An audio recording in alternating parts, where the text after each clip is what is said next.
Hello everyone, welcome back to my channel.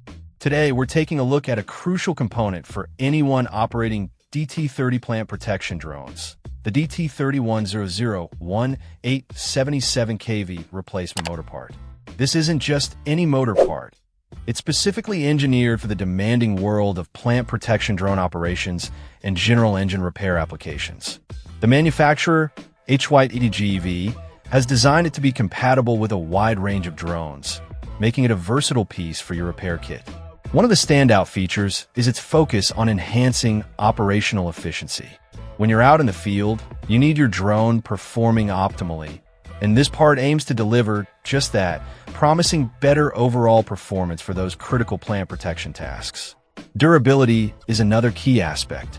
These drones work in challenging environments, and this replacement engine part is built for longevity, designed to withstand demanding conditions and ensure reliable use over time.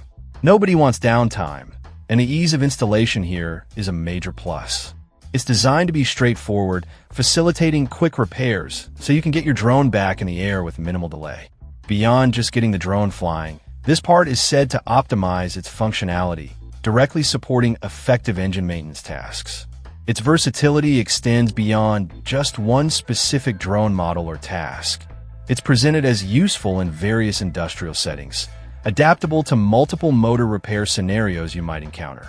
Weighing in at around 400 grams, it feels substantial, suggesting a quality build.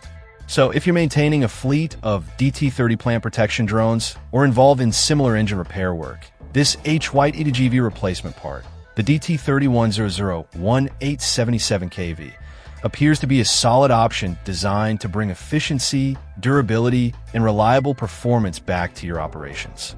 It's presented as an essential accessory for keeping those vital drones in top working condition.